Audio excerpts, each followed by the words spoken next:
Esse Melquisedeque, ele era um tipo, ele era a figura de Jesus Cristo, o nosso sumo sacerdote, que é superior a Abraão e que é superior a Levi. Ele está fazendo isso para dizer aos seus leitores: não voltem para o judaísmo, para os sacerdotes levitas, porque eles, além de serem provisórios, eles eram inferiores ao sacerdócio de Jesus. Vocês já conheceram o sumo sacerdote supremo. Está aí na lei de vocês. Esse Melquisedeque, está vendo esse Melquisedeque que está aí em Gênesis 14? Eu vou explicar a vocês o que é que aquilo significa. Ele começa a interpretar. Hebreus 7, a partir do verso 1. Primeiro ponto é que esse Melquisedeque tipificava o reino de justiça e paz do Messias. Veja como ele interpreta. Verso 1. Esse Melquisedeque, rei de Salém, sacerdote do Deus Altíssimo, que saía ao encontro de Abraão quando voltava da matança dos reis e o abençoou, para o qual também Abraão separou o dízimo de tudo. Aí ele começa a interpretar. Primeiramente se interpreta rei de justiça. Onde é que ele arrumou isso, rei de justiça? É que a palavra Melquisedeque é uma palavra hebraica composta de Melech, que significa rei, e Tzedek, ou Tzadik, que significa justiça ou justo. Então ele já interpretou o nome do cidadão. Melquisedeque significa rei de justiça. E ele é rei da cidade de Salém, que é a palavra que vem de Shalom, que significa o quê? Paz. Justiça e paz. Então ele já interpreta, Melquisedeque, ele é rei de justiça, é isso que o nome dele significa, e ele é rei de uma cidade chamada Paz. Então, a figura de Melquisedeque, o nome dele e a cidade da qual ele era rei, já tipificava o reinado de justiça e de paz do Messias. No Antigo Testamento, os profetas todos disseram que quando o Messias viesse, ele seria rei de justiça ou rei da paz. Aliás, é esse o nome do Messias lá em Isaías 7. Um menino nos nasceu, um filho se nos deu. E na relação lá você vai encontrar justiça e paz entre os nomes daquele que haveria de ser o rei mandado por Deus para reinar sobre toda a terra. Segundo lugar, o nosso autor aqui está interpretando a passagem, ele diz que Melquisedeque tipificava ou simbolizava o Filho de Deus, o eterno sacerdote mediador. Por quê? Porque ele não tem pai, não tem mãe, não tem genealogia, ninguém sabe quando ele nasceu e ninguém sabe o que ele morreu. Ou seja, do ponto de vista do texto bíblico, ele é eterno. Não tem começo nem fim. Não é? Todo mundo na Bíblia tem começo e tem fim. Genealogia serve para isso. Mas Melquisedeque aparece do nada, por assim dizer. Não tem começo e não tem fim. Então, o autor da carta aos Hebreus diz, o fato de que a Bíblia não registra o nascimento dele, a genealogia dele, nem a morte dele, é um símbolo de Jesus Cristo, o Filho de Deus que é eterno, é imortal. Ou seja, Melquisedeque simbolizava um sacerdote ou um sacerdócio eterno e superior. E como tal, veja, é o que ele diz aí no verso 3, olha, de Hebreus 7. Ele não tem pai, nem mãe, nem genealogia, não teve princípio de dias, nem fim de existência, feito semelhante ao Filho de Deus. O Filho de Deus também não tem começo e não tem fim, Jesus, Cristo. Não é? Sempre existiu o eterno com o Pai. Tomou a forma humana, nasceu de uma criança, nasceu de uma mulher, se tornou criança, viveu entre nós, morreu e ressuscitou, eterno, imortal. Melquisedeque era símbolo de Cristo, era uma figura de Cristo e do sacerdócio de Cristo. Aí ele continua. Ele era maior do que Abraão. Por quê? Porque Abraão pagou por duas razões. Primeiro, porque Abraão, vou começar pela ordem correta. Primeiro, porque ele abençoou Abraão. E quem abençoa quem? É o menor que abençoa o maior ou é o maior que abençoa o menor? Quando você era menino, você dizia bença pai ou teu pai dizia bença filho? É o maior que abençoa o menor. E quem abençoou quem no encontro? Melquisedeque abençoou Abraão. Quer dizer, ele era maior do que Abraão. E note que o texto diz aqui, no verso 7, evidentemente é fora de qualquer dúvida que o inferior é abençoado pelo superior.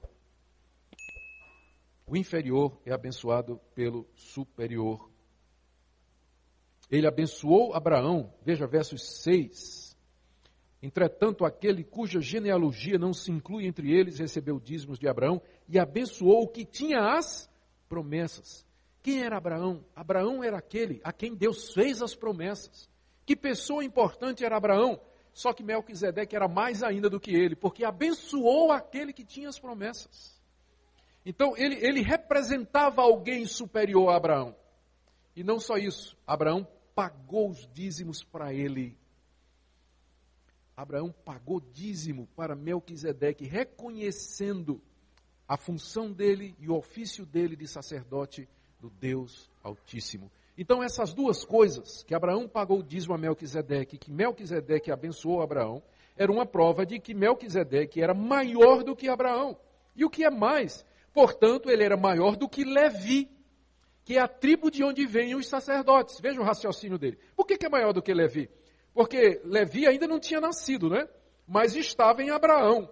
Então, através de Abraão, Levi, que recebia dízimos para sobreviver, pagou dízimo a Melquisedeque. Esse é o raciocínio aqui. Diz aí no verso 8, né? Aliás, aqui são homens mortais os que recebem dízimos, os levitas são mortais. Porém, ali aquele de quem se testifica que vive, se referindo a Melquisedeque. Por assim dizer, também Levi, que recebe dízimos, pagou-os na pessoa de Abraão. Porque aquele ainda não tinha sido gerado por seu pai, quando Melquisedeque saiu ao encontro dele. Portanto, aqui está o raciocínio do autor de Hebreus. Ele está, em resumo, dizendo o seguinte.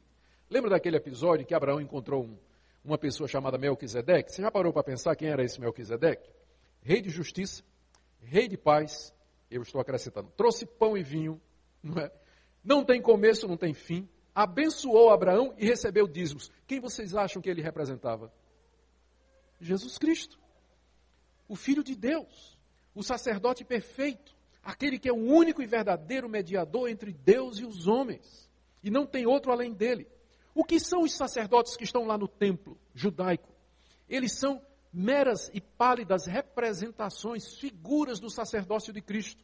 Antes deles existirem, antes de Deus instituir a lei, antes de Levi nascer, que é o pai dos sacerdotes, Jesus já era representado através de Melquisedeque como sendo o mediador supremo, perfeito, o Filho de Deus. Com isso, ele está dizendo, o Antigo Testamento, o sistema levítico de sacrifício já foi abolido com a vinda de Cristo. Porque era provisório, era representativo. A lei que determinava todas estas coisas, ela já passou. Nós agora nos achegamos a Deus na mediação de Jesus, que é o sacerdote perfeito, que ofereceu um sacrifício perfeito que não precisa ser repetido, como os sacerdotes repetem e ficam matando animal todo dia, o dia todo lá no templo. Não precisamos mais disso, porque o Cordeiro de Deus que tira o pecado do mundo já foi oferecido. Portanto, regressar ao judaísmo, aos sacerdotes levíticos, é regredir, voltar ao que era provisório, temporal e imperfeito. O que nós podemos aprender dessa passagem tão profunda, tão, às vezes, pouco difícil de compreender, não é? É por isso que antes de entrar nessa passagem ele deu uma bronca, dizendo, vocês precisam crescer um pouquinho, né? Amadurecer um pouco mais, porque eu quero ensinar para vocês coisas mais profundas, mas vocês estão no ABC. Não é? E ele, capítulo 5, né? Ele faz uma repreensão para eles, entra no capítulo 6, final do capítulo 5, ele entra no capítulo 6, fazendo essa repreensão, exortando eles a prosseguirem, e aí agora finalmente no capítulo 7 ele explica a respeito de Melquisedeque, que era um tipo, uma figura de Jesus como sumo sacerdote. Quais são as lições que nós precisamos tirar para nós? Primeira delas, não fique impressionado quando você vê determinadas igrejas querendo judaizar o evangelho. Você vai encontrar igreja onde tem pastor que bota um véu judaico, fica tocando aquele chifre, o shofar, fica de costas, né? Tocando o shofar, porque o levita, quando ia pronunciar a bênção ao sacerdote, ele ficava voltado para a arca, para os símbolos, de costa para o povo. Está inclusive na lei isso. Trazem um candelabro de Israel, querem celebrar as festas judaicas, Páscoa, Tabernáculo, festa dos pães ázimos, querem guardar o sábado. Vocês vão encontrar entre os evangélicos gente que acha que essas coisas de Israel, elas são espirituais, elas são assim, que Deus aprova isso. Esse pessoal precisa ler a carta aos Hebreus, não acham? Precisa ler a carta aos Hebreus, porque estas coisas todas de Israel, do judaísmo, eram provisórias, gente. Eram temporais, elas foram ordenadas por Deus como tipos, sombras e figuras para preparar o povo para a chegada do Messias, que era aquele de quem estas coisas falavam. Uma vez que Cristo veio, não tem mais por que cristão circuncidar filho, guardar a dieta religiosa dos judeus, guardar o calendário judaico, ter candelabro judeu, usar quipá, tocar chofar, botar véu. Isso tudo é sombra, é rudimento, isso tudo já passou. Nós hoje adoramos e servimos a Deus na mediação plena de Jesus, o Filho de Deus, que é o cumprimento de todas estas coisas. Então não se impressione quando você ouvir gente aí querendo dizer que nós precisamos voltar às práticas do povo de Israel para sermos cristãos perfeitos, porque tudo isso era sombra das coisas que haviam de vir. Mas Jesus já voltou. Segunda coisa que nós podemos aprender aqui é a respeito do dízimo. Vocês percebem que muito tempo antes da lei, muito tempo antes de Levi, porque os dízimos foram dados por Deus ao povo de Israel para poder sustentar aquela tribo. Do que é que vocês acham que aquela tribo ia viver? Porque quando fazia 30 anos, o levita tinha que largar o trabalho dele, o campo dele, ia trabalhar no templo. Ia viver de quê? Então, todas as 11 tribos que restavam, elas tiravam 10% do que tinham e levavam para o templo, para a manutenção do templo, manutenção dos levitas, manutenção dos sacerdotes. Os levitas viviam de 10% das 11 tribos. Então, os dízimos foram instituídos por Deus muito tempo depois do encontro de Abraão com Melquisedeque. Mas já antes da lei mandar dar o dízimo, Abraão já deu a Deus 10% do melhor que ele tinha.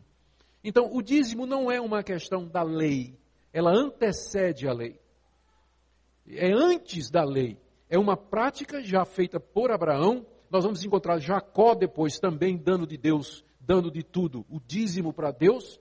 O fato de que Deus instituiu 10% na lei foi simplesmente para regulamentar uma prática que já havia na nação de Israel.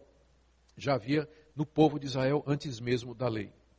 Terceira coisa que eu queria tirar aqui para vocês desse texto é que Deus, em meio ao paganismo, tinha um remanescente eleito no meio daquela população pagã. Melquisedeque era rei da cidade de Salém, que estava na mão, se não me engano, é de um daqueles povos pagãos. Eu não sei se moabitas ou amonitas, eu não sei, os jebuseus, eu não me recordo agora, mas com certeza era um povo extremamente pagão, que não conhecia a Deus. Mas lá no meio das cidades pagãs, tinha a cidade de Salém, onde tinha um homem que era sacerdote do Deus Altíssimo. Onde é que Melquisedeque aprendeu a respeito de Deus?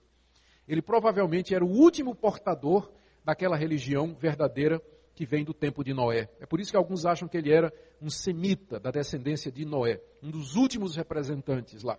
Mas o que eu quero chamar a sua atenção é a misericórdia de Deus em não se deixar ficar sem testemunho no mundo.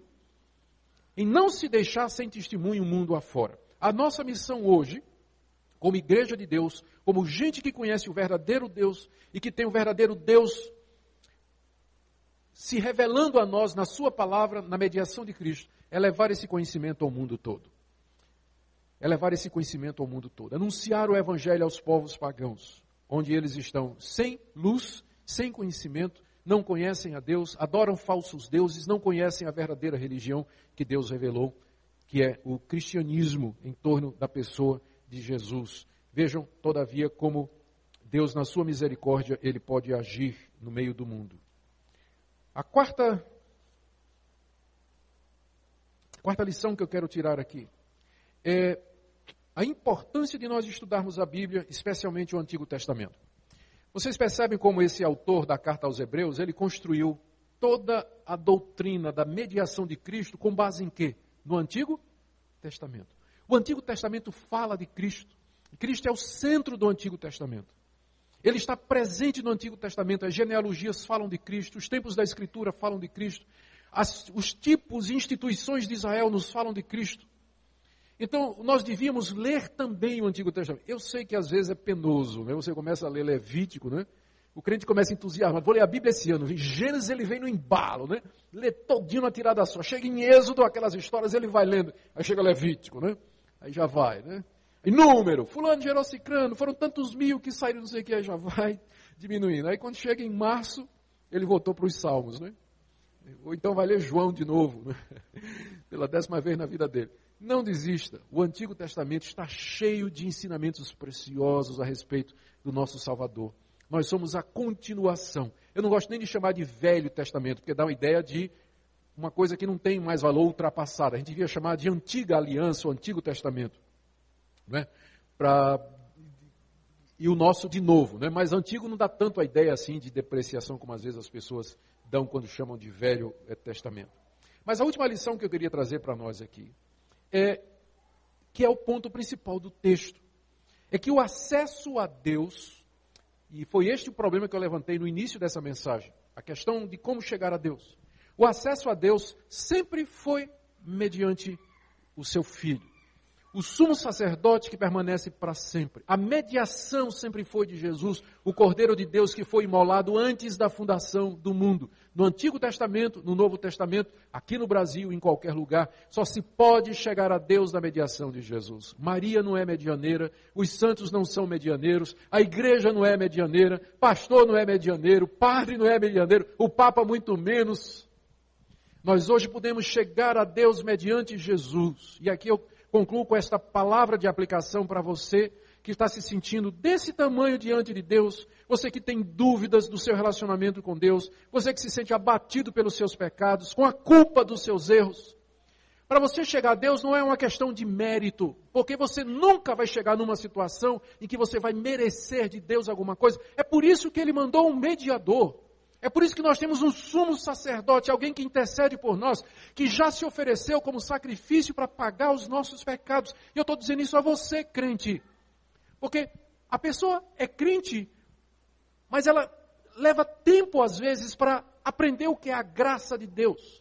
Ela começa no espírito, mas quer se aperfeiçoar na carne, como se ela tivesse que merecer de Deus alguma coisa. Não, não. Nós somos santificados e nós vivemos como cristãos da mesma maneira com que nós somos salvos, pela graça, mediante a fé no Cordeiro de Deus que tira o pecado do mundo. Então, seu acesso a Deus sempre está aberto. Você pode chegar para Ele hoje à noite, do jeito que você está, como você está. Você vai estar na própria presença de Deus, na mediação de Jesus, porque é pelos méritos dEle, não é pelos seus. Não é pelos seus.